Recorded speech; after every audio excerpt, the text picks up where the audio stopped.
खड़ी होने के बाद ही पूरी होगी।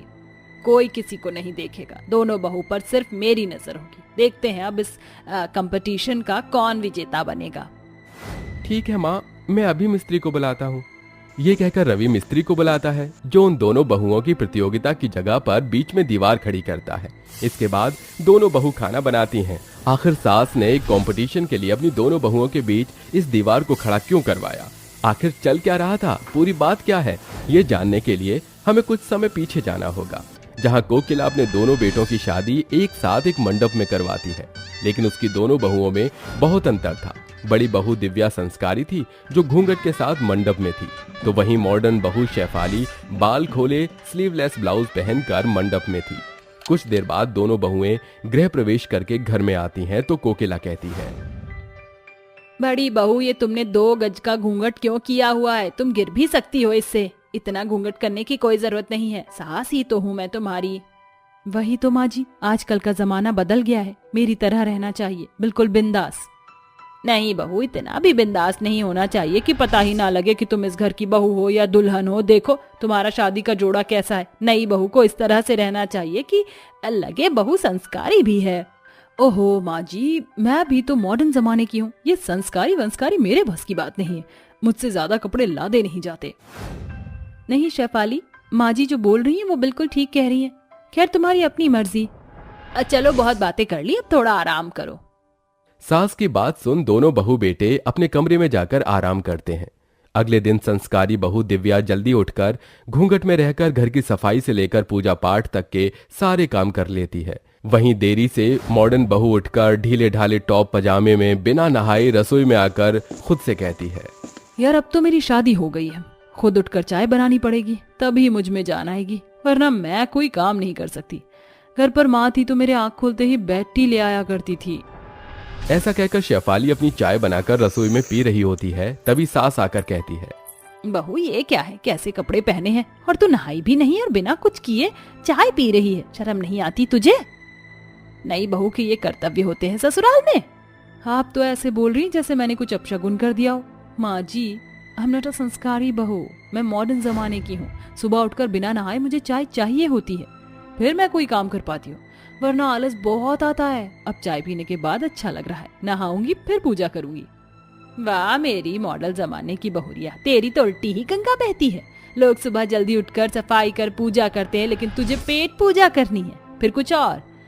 बहू ये तेरे सही लक्षण नहीं है, सुधर जा। बड़ी बहू को देख, तेरे से पहले उठकर सारा काम कर लिया, वो भी घूंघट में। माँ जी, जरूरी नहीं कि आपकी दोनों बहू एक जैसी हो, मैं अलग हूँ, जमाना बदल गया। पहले लोग अदरक कूट कर चाय पीते थे, लेकिन अब गर्म पानी में टी बैग डालकर लोग चाय पीते हैं। किसी पर चाय बनाने का समय नहीं है माँ जी। तू अपनी जगह सही है, लेकिन मेरे घर में मुझे मॉडल तरीके नहीं चाहिए। मुंह जूठा करने के बाद कोई पूजा सफल नहीं होती है। अगर पूजा करनी हो तो नहा कर ही करना, वरना जरूरत नहीं है। ये कहकर कोकिला चली जाती है। फिर शेफाली भी तैयार होकर आ जाती है, स्लीवलेस ब्लाउज पहनती है। उसे देखकर कोकिला क्या ही कहती। फिर दोनों बहू सबको नाश्ता परोसती हैं। तो दिव्या का बनाया हुआ खाना सबको पसंद आता है, जबकि शेफाली का बनाया हुआ खाना कोई दोबारा नहीं खाता। तो कोकिला कहती है, आती है उत्तम बड़ी बहू, तूने इतनी अच्छी खीर बनाई है और एक शेफाली बहू ने ठीक से कचौड़ी भी नहीं बनाई। कोई बात नहीं माँ, आज अच्छा नहीं बना तो कल तो अच्छा बनाएगी ही ना। जेठ जी, आपने मुझ पर अपना भरोसा दिखा दिया, लेकिन माँ जी को बिल्कुल भी मेरे ऊपर भरोसा नहीं। सुबह से वो बस जेठानी जी के ही गुण गा रही है। मुझे नहीं बनाना आता, फिर भी मैंने कोशिश करी और माँ जी ने मुझे बिल्कुल अप्रिशिएट नहीं किया। कोई बात नहीं माँ जी, थोड़ा शेफाली को समय दीजिए, क्या पता कुछ ही दिनों में वो अच्छा खाना बनाए। ठीक है भाई, मैं गलत हूँ, मैं चुप हो जाती हूँ। मैंने इसके कपड़ों को तो कुछ नहीं बोला, लेकिन अगर बहू ने खाना बनाना नहीं सीखा तो मैं चुप नहीं बैठूंगी। इस तरह कुछ हफ्ते गुजरते हैं। शेफाली दिव्या की तरह ससुराल की जिम्मेदारी संभालने में लगी थी, जहां उसका खाना अभी भी बिगड़ता था। वो YouTube से भी खाना बनाकर सीखने की कोशिश करती है। एक दिन फिर से कोकिला उसे खाने के ऊपर सुनाती है तो गुस्से में शेफाली कहती है, माँ जी, आप बार बार मुझे खाना ठीक से ना बनाने का ताना क्यों देती है? कोई एक बारी में तो सब कुछ सीख नहीं जाता है, बस बहुत हो गया। माँ जी, अब मैं जेठानी जी से अच्छा खाना बना कर खिलाऊंगी, आप देखना। और मैं चुनौती देती हूँ उन्हें सामने से। अच्छा, देख रही है ना दिव्या बहू, शेफाली क्या कह रही है? चुनौती है तुम दोनों की। माँ जी, हम दोनों बहनों की तरह हैं, इसमें चुनौती करने की क्या जरूरत है? जरूरत है जेठानी जी, मुझे खुद को साबित करना है माँ जी के सामने। ठीक है, मुझे तुम्हारी चुनौती स्वीकार है। ठीक है, घूंघट वाली बहू और मेरी मॉडर्न बहू, तुम दोनों के बीच में कल खाना बनाने की प्रतियोगिता है। जो 3 बार में अच्छा खाना बनाएगा वही इस प्रतियोगिता का विजेता होगा।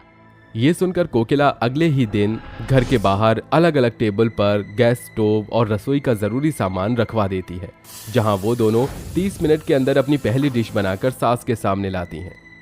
सिर्फ मैं नहीं, मेरे दोनों बेटे भी खाने को चखेंगे और तुम दोनों ईमानदारी के साथ बताना। जी माँ, बेस्ट ऑफ लक शेफाली। तीनों खाना चक्कर कहते हैं। खाना तो दोनों का बहुत टेस्टी बना है। मुझे खुशी हुई शेफाली बहू, तेरी पहली डिश अच्छी बनी है। शुक्रिया माँ जी। अब वक्त है जेठानी जी की डिश खराब करने का। जीतूंगी तो मैं ही आज। चलो दूसरा राउंड शुरू करते हैं, तुम्हारे पास सिर्फ आधा घंटा है। ये कहकर दिव्या अपने खाने की जल्दी जल्दी तैयारी करती है। वहीं शेफाली दिव्या को जल्दी काम करता हुआ देख किलसती है। उसकी बहू बेटे आपस में बात कर रहे होते हैं। जेठानी दूसरी तरफ काम कर रही होती है। इतने में चुपके से शेफाली उसके खाने में ज्यादा नमक डालकर चली जाती है। ये होता हुआ कोकिला देख लेती है मगर चुप रहती है। कुछ देर बाद जब दोनों बहू अपना खाना बनाकर उन तीनों को खिलाती हैं तो रवि कहता है, ये क्या दिव्या, तुमने खाने में बहुत नमक डाल दिया है, अब कंपटीशन कैसे जीतोगी? वही तो बहू, तूने तो नाक कटवा दी, पर मैंने तो सही मात्रा में नमक डाला था। अब आप मेरी डिश खाइए। तभी शेफाली के कहने से कोकिला उसके बने हाथ का खाना खाती है और कहती है, शेफाली बहू ने बहुत अच्छा खाना बनाया है, लेकिन अब थोड़ा सा ट्विस्ट है। कौन सा ट्विस्ट माँ जी? अब ये आखिरी राउंड है, इसीलिए अलग तरीके से होगा। रवि बेटा, अभी मिस्त्री वाले को बुला। ये रसोई कंपटीशन अब एक दीवार खड़ी होने के बाद ही पूरी होगी। ठीक है माँ। ओहो, अब मैं जेठानी जी के खाने में गड़बड़ कैसे करूंगी? माँ जी ने दीवार लगवा दी। अपनी माँ की बात सुनकर रवि मिस्त्री को बुलवाकर उन दोनों के बीच एक ईंट की दीवार खड़ी कर देता है, जहाँ दोनों बहू बिना एक दूसरे को देखे खाना बनाती हैं। कुछ देर बाद जब खाना बन जाता है तो तीनों जने खाकर कहते हैं, इस प्रतियोगिता का विजेता कौन है? ये केतन तू ही बता दे। सच कहूँ तो इस कंपटीशन की विजेता भाभी है, उन्होंने बहुत अच्छा खाना बनाया। नहीं, ये नहीं हो सकता। माँ जी, आपने क्यों दीवार खड़ी कर दी? वरना ये कंपटीशन भी मैं ही जीत जाती। कैसे जीतती? बहू के खाने में गड़बड़ी करके। दूसरे राउंड में मैंने देख लिया था तूने कैसे उसके खाने को खराब किया, इसलिए मैंने ये बीच में दीवार खड़ी करवाई। सुधर जा बहू, तेरे सुधरने के लिए ही मौका दिया था। क्या शेफाली, तुम ऐसा भी करोगी? मुझे पता नहीं था। अभी भाभी से माफी मांगो, तुम्हें ऐसा नहीं करना चाहिए था। नहीं करूं तो क्या करूं? जेठानी जी मुझसे परफेक्ट है। मैंने बहुत कोशिश करी अच्छा खाना बनाने के लिए, पर नहीं हुआ, इसलिए मैंने दूसरे राउंड में उनका खाना खराब कर दिया। लेकिन मुझे एहसास हो गया ये सब करके कोई फायदा नहीं। माँ जी, जेठानी जी, प्लीज आप दोनों मुझे माफ कर दीजिए। अब मैं पूरी कोशिश करूंगी कि आपकी तरह बन जाऊं। मुझसे भी बेहतर बनोगी, तुम बस थोड़ी सी कोशिश करो। ये कहने के बाद देवरानी अपनी जेठानी के गले लगकर माफी मांग लेती है। फिर दिव्या की तरह उसी से खाना बनाना सीखती है, जिसके बाद धीरे धीरे वो काम में निपुणता हासिल कर लेती है। बेहद करीबी में अश्विनी ने अकेले अपनी दोनों बेटियों नैना, भूमिका को पाल पोस कर बड़ा किया। इतना ही नहीं, थोड़े बहुत कपड़े सिलकर उनकी जरूरतें और पढ़ाई के खर्चे को भी पूरा करना चाहा। पर 5वीं 6ठी कक्षा के बाद ही दोनों बहनों ने पढ़ाई से अपना नाता छुड़वा लिया। अब अपनी दोनों बेटियों के जवान होने के बाद अश्विनी रिश्ते की तलाश में था, जो कि उनकी बेटियों की हरकतों की वजह से उसे हर रिश्ते अपने हाथ से जाता हुआ नजर आ रहा था। ऐसे ही एक दिन अश्विनी कपड़े सिल रही थी, तभी एक औरत आकर कहती है, अश्विनी जी, आप जरा मेरा ब्लाउज सिल दीजिए, मुझे 2 दिन में चाहिए। ठीक है बहन जी। नैना बेटा, जरा इनका नाप लियो। ठीक है माँ। ये कहकर नैना औरत का नाप लेती है, लेकिन उसे लेना नहीं आता। ये देखकर अश्विनी कहती है, ये तू क्या कर रही है नैना? तुझे ठीक से नाप लेना भी नहीं आता? कितनी बार सिखाया है मैंने तुझे, कभी तो कोई काम ठीक से कर लिया कर। सॉरी माँ, मैं नाप लेना भूल गई। ठीक है, मैं नाप ले रही हूँ, सीख जरा, और जो बोल रही हूँ उस नाप को कॉपी में लिख लियो। जी माँ। अश्विनी उस औरत का नाप लेती है। कंधा 16 और कमर 28 लिख। वो माँ, 28 कैसे लिखते हैं? मुझे लिखना नहीं आ रहा। हे भगवान, अश्विनी बहन, तुम्हारी बेटी को इतना लिखना भी नहीं आता? कुछ नहीं हो सकता नैना, तुझसे गवार की गवार ही रही हो हमेशा। इतना मेहनत करके तुमको पढ़ा लिखा रही थी, पर तुम दोनों बच्चों ने बीच में ही पढ़ाई छोड़ दी और आज देखो ये हालत हो गई है। अश्विनी अपनी बेटी के हाथ से कॉपी पेन छीनकर खुद नाप लिख देती है। फिर सरिता चली जाती है। गुस्से में अश्विनी नैना को बहुत डांटती है। अगर तुम दोनों उस समय पढ़ाई नहीं छोड़ने को कहती तो आज मेरी बेइज्जती नहीं होती। क्या फायदा तुम्हारी आधी अधूरी पढ़ाई का? तुम्हें तो पहली कक्षा का भी कुछ याद नहीं है। अरे तो क्या हो गया माँ, जाने भी दो, अब कौन सा ससुराल में पढ़ाई लिखाई करनी है। तभी भूमिका आकर कहती है, माँ ये कोई इतनी बड़ी बात भी नहीं जिसके लिए आप सुनाती रहती हो हमेशा। जरूरत ही नहीं है हमें नाप वगैरह लिखने की, खाना ही तो बनाना है और वो तो हमें आता है। बस बहुत हो गया तुम दोनों का। जल्दी से दोनों के लिए एक अच्छा सा लड़का देखकर शादी करवानी ही पड़ेगी। एक तो जैसे तैसे किसी से रिश्ता बन रहा हो तो बीच में तुम दोनों अपनी हरकतों से सब बिगाड़ देती हो, इसलिए अब की बार ऐसा कुछ मत करना। दोनों अपनी माँ की बात को एक कान से सुनकर दूसरे कान से निकाल देती हैं। अगले दिन घर पर भूमिका के लिए नवीन नाम के लड़के का रिश्ता आता है तो अश्विनी कहती है, भूमिका जाकर नाश्ता सबको परोसो। जी माँ, ये लीजिए। आप लेंगे? अरे नहीं नहीं। ठीक है, आप लेंगी? ये कहकर भूमिका सबसे चाय नाश्ता पूछती है, मगर शर्म के कारण लड़के वाले की माँ और लड़का मना कर देते हैं। भूमिका ट्रे को अंदर ले जाती है। ये देख गुस्से में मनु बोलती है, अरे आपकी लड़की तो बड़ी बदतमीज है। अरे कोई इंसान पहली बार घर आता है तो क्या एकदम से खाने की चीज पर झपट्टा मारेगा? नहीं ना, उसने हमसे बस एक बार पूछा। अरे मेहमानों को तो बार बार कहना पड़ता है, लेकिन आपकी बेटी तो समोसे की ट्रे अंदर ही उठा कर ले गई। मेरे बेटे के पसंदीदा है समोसे। माँ, मुझे ऐसी लड़की से शादी नहीं करनी जो मुझसे मेरी पसंद भी न पूछे। चलिए यहाँ से।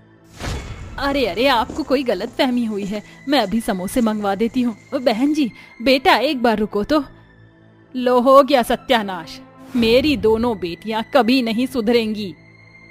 अश्विनी रसोई में जाती है तो देखती है कि उसकी दोनों बेटियां मुंह भरकर समोसे पर समोसा खाए जा रही थी। फिर गुस्से में अश्विनी कहती है, अरे तुम दोनों को शर्म नहीं आती क्या? बिल्कुल भी। कहा था ना ऐसी कोई गलत हरकतें मत करना, लेकिन नहीं। अरे जब कोई खाने के लिए मना करता है तो मेहमानों को जबरदस्ती भी देना पड़ता है या फिर उनके सामने खाने की चीज रख देते हैं। ये नहीं कि खुद आकर रसोई में भर लो। अब माँ, इसमें हमारी क्या गलती? हमने तो पूछा था, वही मना कर रहे थे, तो हम क्या करें? खाए नहीं क्या? तुम्हारी इस गवार हरकत की वजह से अभी तक तुम्हारा रिश्ता नहीं हो पाया है। संभल जाओ। ये कहकर अश्विनी फिर से कपड़े सिलने लग जाती है। उसे अपनी बेटियों की बहुत चिंता होती है। पंडित जी से बात करके उसके घर पर दोबारा रिश्ता आता है। अश्विनी अपनी बेटी नैना की सुंदरता की तारीफ कर ही रही थी कि नैना मेकअप करके इतनी डरावनी बन जाती है कि लड़के वाले उसकी शक्ल देखकर ही भाग जाते हैं। एक दिन फिर लड़के वाले भूमिका को देखने आते हैं तो भूमिका मेहमानों के सामने पाद मार देती है। इस हरकत की वजह से भी लड़के वाले भाग जाते हैं। इस बात से अश्विनी को बहुत गुस्सा आता है। साथ ही पड़ोस ने उसकी गंवार बेटियों का मजाक भी उड़ाया करती थी। अश्विनी को अपनी बेटियों की शादी की चिंता खाई जा रही थी। तभी वो रोते हुए कहती है, यहाँ मैं अपनी बूढ़ी आंखों को मशीनों में फोड़कर दिन रात कपड़े सिल रही हूँ ताकि बेटियों की शादी के लिए पैसे जोड़ लूं, लेकिन मेरी बेटियां तो शादी करना ही नहीं चाहती, सारे रिश्ते भगा देती हैं।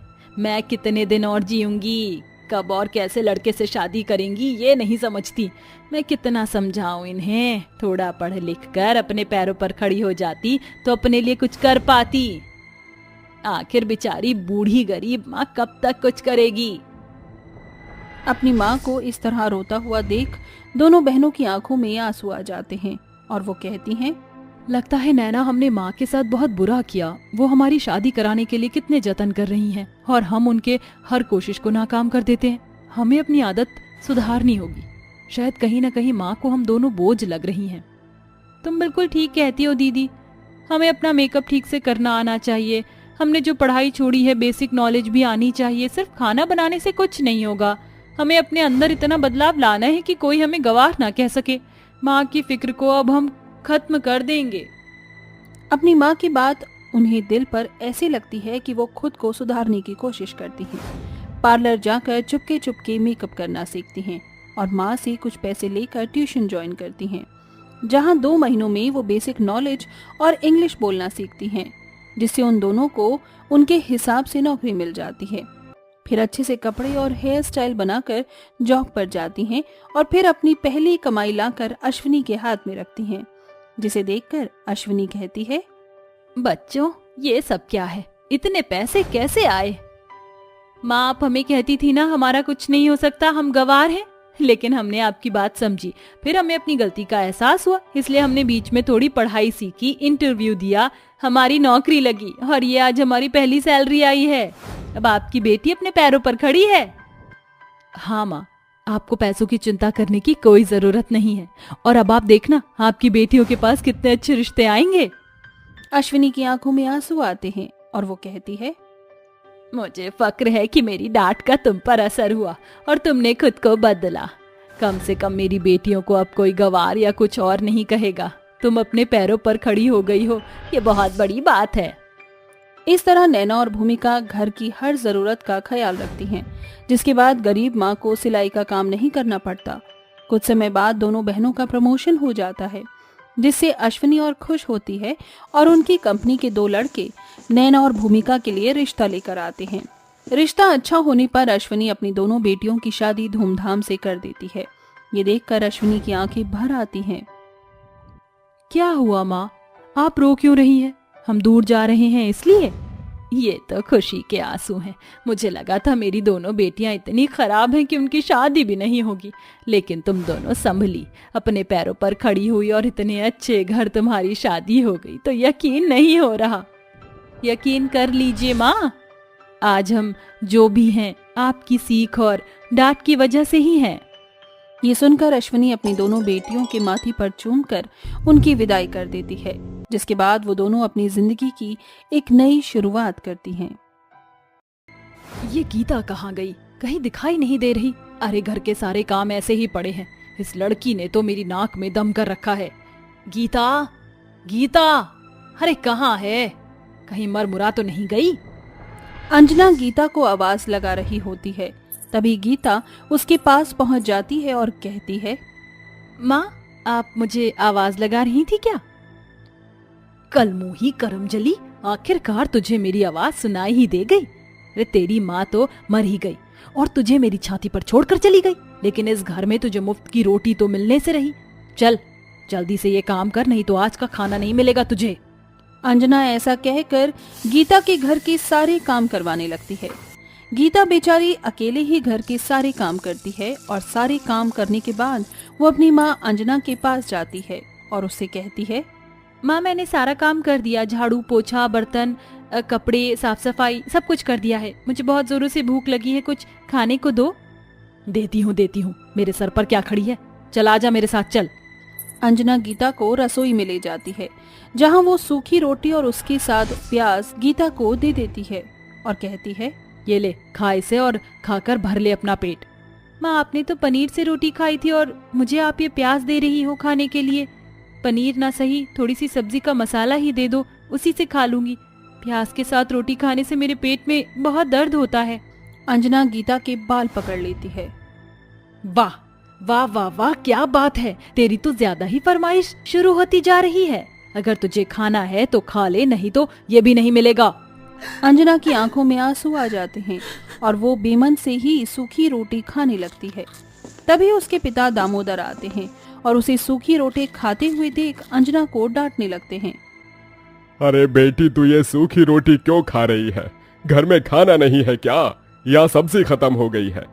अंजना, अंजना, कहाँ हो तुम? अरे तुम्हारे होते हुए देखो मेरी बेटी सूखी रोटी खा रही है। तभी अंजना आती है और अपने पति के सामने बात को पलट देती है। हे भगवान, जैसा सोचा था वैसा ही हुआ। आपको तो यही लग रहा होगा गीता मेरी सौतेली बेटी है तो मैं उसके ऊपर अत्याचार करती हूँ, लेकिन ऐसा नहीं है। मैं उसे अपनी बेटी मानती हूँ। उसी ने कहा था कि मुझे सूखी रोटी खानी है, तो इसमें मैं क्या करूँ?